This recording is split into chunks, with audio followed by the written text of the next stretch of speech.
Ano nga ba nag-uudyok sa tao para pasukin ang politika? Antindi ba ng pagnanasang paglingkuran ng iyong mga kababayan dahil iniibig mo sila? O ang pagkauhaw sa kapangyarihan dahil gusto mong tinitingalakan ng mga tao? Pero paano kung sa pagnanais mong maging hari sa iyong nasasakupan ay nangangahulugang pagbubuwis naman ang buhay ng karamihan? Ayos lang yan, basta ako nakaupo sa pwesto, wala akong pakialam sa kanila. Ganyan ba ang pananaw ng isang tunay na makabayan? Halika't magbalik tanaw tayo sa kwento ng mga taong naghangad maglingkod sa bayan at ninais maging daan patungo sa kapayapaan at pagunlad. Ngunit sa pagtahak nila sa iisang landas, nagmistula silang mga matitikas na lalaki na nanunuyo sa iisang babae kung saan iisa lang ang mananatiling nakatayo. May the best man win, ika nga nila. Ang kwento ni na Dominador Camerino at Justiniano Montano o yung tinaguriang mga warlord ng Cavite. Pero kung bago ka pa lang sa ating channel, pakipindot na din po ng like, subscribe at bell notification button para palagi kang updated pag may mga bago tayong kwentong kagaya nito. Si Dominador Camerino ay isinilang noong unang araw ng Nobyembre taong 1899. Siya ay tubong baryo kay Tobong na dating sakop ng Imus pero ngayon ay bahagi na ng Dasmariñas at nag-iba na rin ng pangalan. 29 anyos pa lang siya nang magsimulang manungkulan bilang kapitan ng kanilang baryo at simula noon, nagpalipat-lipat na lang siya ng pwesto at nanatiling may hinahawakang posisyon sa gobyerno. Naging mayor siya ng Imus sa loob ng 3 termino hanggang 1940 bago naging provincial board, ngunit 1 taon pa lang siya sa posisyon noong pumutok ang ikalawang digmaang pandaigdig dito sa bansa.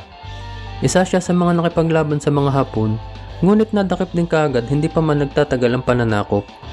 Nakulong siya sa loob ng 3 buwan bago siya isalba ng Pangulong Jose P. Laurel at inappoint bilang gobernador ng Cavite hanggang 1946. Ngunit isa siya sa mga pinalitan noong natapos ang digmaan dahil hindi nga kinikilala ng mga Amerikano ang karamihan sa mga inappoint noong panahon ng mga Hapon. Pero bago pa man mangyari ang mga ito, naitalaga na rin ni Pangulong Osmeña bilang mayor sa buong Cavite ang karamihan sa mga kaalyado ni Camerino dahil na rin sa mga rekomendasyon nito sa Pangulo. Sa pag-alis ng mga Hapon at sa presensya ng mga gerilya sa kabundukan, libu-libong mga armas pa rin ang nagkalat at naiwan at nananatiling hawak ng mga tao. Dito naman sila nagsimulang gumawa ng kanya-kanyang grupo bilang mga tulisan na siyang nagpasimula naman ng karahasan sa bansa.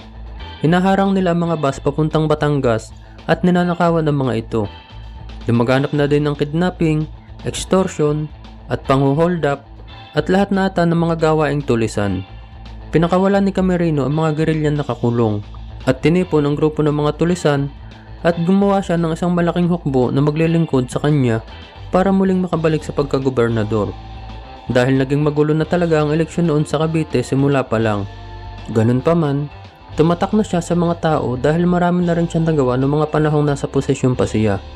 Ito ang naging daan para madali niya makuha ang posisyon noong 1947 eleksyon at na-re-elect agad siya noong 1951 nang walang kahirap-hirap kung saan hawak ni Camerino ang 16 sa 19 na pinaglalaban ng mayor. Ito ay sa kabila na madugong pinagdaanan niya mula sa kanyang matinding karibal sa politika na si Justiniano Montano dahil na rin sa tulong ng kanyang napakaraming tauhan. Pinapasok nila mga kabahayan isang araw bago mag-eleksyon at pinagbabantaang manatili na lang sa bahay kung gusto pa ng mga itong mabuhay. Daan-daan na nagbuwis ng buhay na magsimula ang kaguluhan dahil sa politika sa Cavite, mga opisyal, mga mayor at mga taga-suporta. Dahil gaya ni Camerino, ganito rin ang diskarte ni Justiniano Montano naman at pareho silang gagawin ng lahat para sa kapangyarihan. Si Montano naman ay tubong Santa Cruz de Malabon na ngayon ay bayan ng Tansa sa Cavite. Siya ay matagal na rin nasa posisyon at nanilbihan bilang congressman at kalaunan ay senador. At ilan sa mga nagbuwis ng buhay pagkatapos ng digmaan ay sina Mayor Gulapa ng Maragondon, Mayor Biracho ng Magallanes, Mayor De La Torre ng Silang, Mayor Rillo ng Maragondon, kung saan ipinadakip ni Camerino si Montano at inakusahang mastermind sa naganap na Maragondon Massacre, kung saan nga pinatay ang mayor nito, police chief at ang mga tauhan nila sa pamamagitan ng kutsilyo at ang salarin ay ang grupo ni Nardong Putik na sinasabing alaga naman ni Montano at napakaraming mga police chief ng bawat bayan at taga-suporta ng dalawang ito ang napapatay sa halos araw-araw na bakbakang nagaganap sa palibot ng Cavite. Happy ending na sana ang dalawang ito dahil kapwa sila may posisyong hinahawakan sa gobyerno sa magkaparehong panahon. Pwede namang ganun na lang sila para wala ng gulo. Ngunit iba talaga ang mundo ng politika. Mas marami kang mahawakang pwesto, mas magiging uhaw ka sa mas marami pang mga pwesto at ang gusto mo ay sayo ng lahat. Kapwa nagnanais manatili sa posisyon ng dalawang ito at kapwa sila gagawin din ng lahat para hindi sila mawala sa pwesto. Kaya't ang resulta, madugong bakbakan lalo na sa panahon ng halalan. At ang Cavite na ata ang may pinakamarahas na eleksyon ng mga panahong yun. Sa laban nila, kung sino ang kaalyado ng presidenteng nakaupo ang siyang nagdidikta ng paghahari sa Cavite. Nauna ng mga ibabaw si Camerino noong panahon ni Presidente Quirino. Kapwa nila ginamit ang impluwensya ng Malacanang at ang malakas na private army nila para manatili sa posisyon. Pero nang manalo si Magsaysay ng sumunod na eleksyon, pagkakataon naman ito ni Montano para maghari. Naimpluwensyahan din niya ang gobyerno at nagawang suspendihin ang Gobernador Camerino at pinalitan ng kaalyado niya. Pinagtatanggal din nila ang higit 300 tauhan ni Camerino sa Kapitolyo at sila naman ang kumontrol sa Cavite. Hinaras din nila ang mga mayor ni Camerino sa pamamagitan ng panggigipit at suspension para sa kung ano-anong kasong pwede nilang isampa at napapalitan ng mga kaalyado naman ng mga Montano.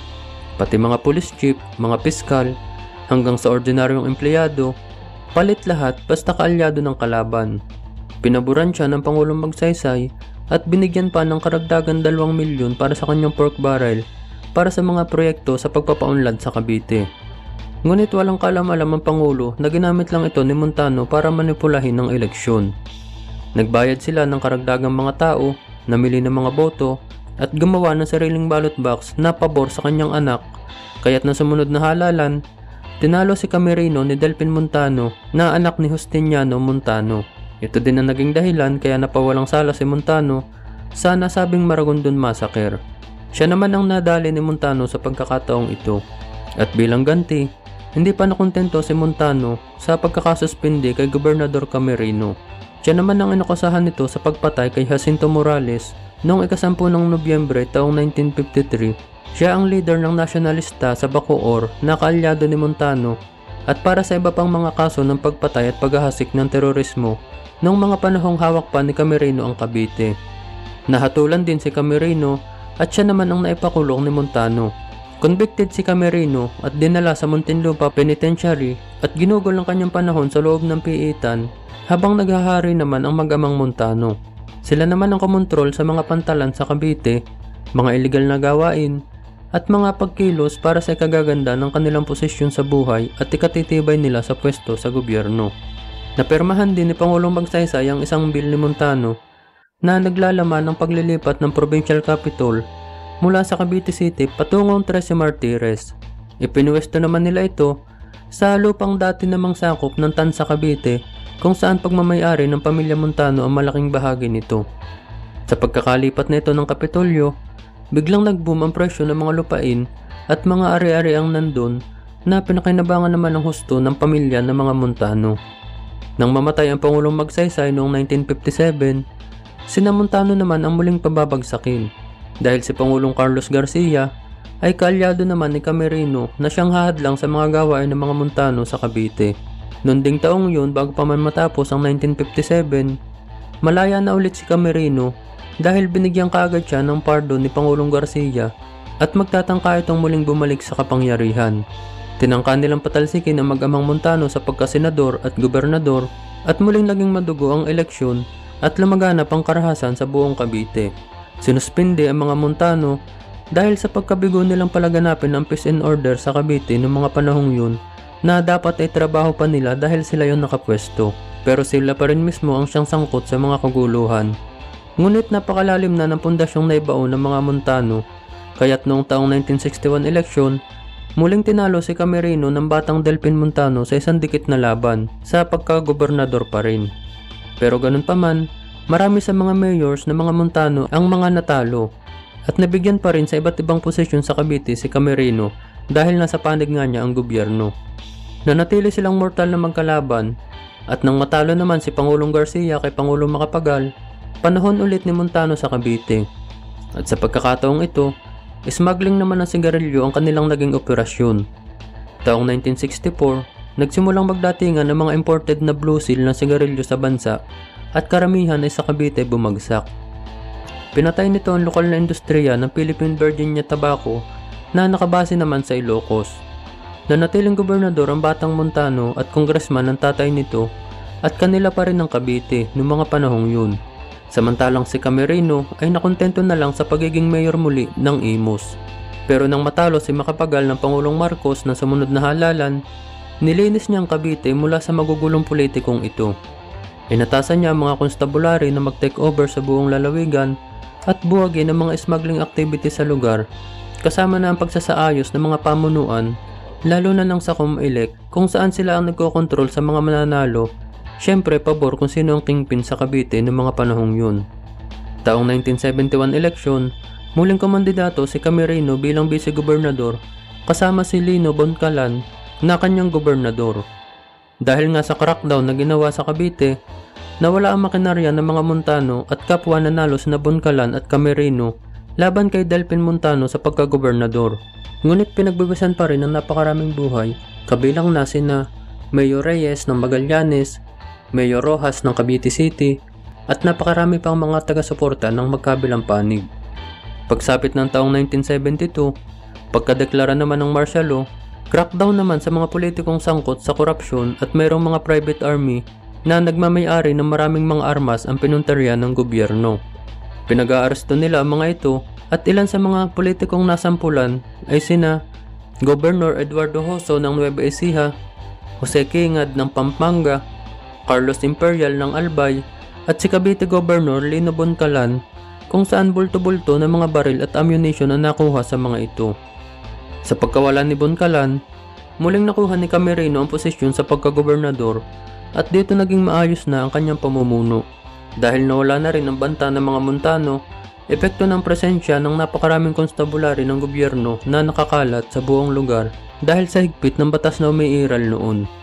Samantalang ng mga panahon ding yun, sumibat na patungong Amerika si Justiniano Montano at doon ginugol ang kanyang buhay sa buong panahon ng martial law. Bumalik lang siya sa bansa nang magpalit na ng administrasyon. At kasabay ng pagkatalo ng kanyang anak, tuluyan na rin naglaho ang dinastiyang itinatag nila sa Cavite na minsan ng kinatakutan at nabansagang mga warlord. At ganun din naman si Camerino. Nakapanungkulan pa siya sa loob ng 7 taon hanggang sumapit ang ika-25 ng Hulyo taong 1979 na panahon ng kanyang kamatayan, na siya namang nagsimula ng pagdating ni Juanito Remulla bilang bagong hari ng Cavite. Si Justiniano Montano ay namatay noong 2005 sa edad na 79. Samantala, kapwa naman marami ring nagawang mabuti para sa bayan sina Montano at Camerino at naging bahagi rin sila ng mabilis na pag-unlad ng Cavite. Yun nga lang, sa dami ng mga buhay na ibinuwis alang-alang sa kapirasong kapangyarihang pinag-aagawan, kulang pa ang mga nagawa nila kung pagbabayaran nila ang mga ito. At wika nga nila, sa dinami-dami ng ginawa mong kabutihan, isang pagkakamali mo lang limot na kagad ang lahat ng yun. Nagustuhan mo bang kwento natin ngayon? Maraming salamat sa iyong pakikinig, kaibigan. Hanggang sa muli!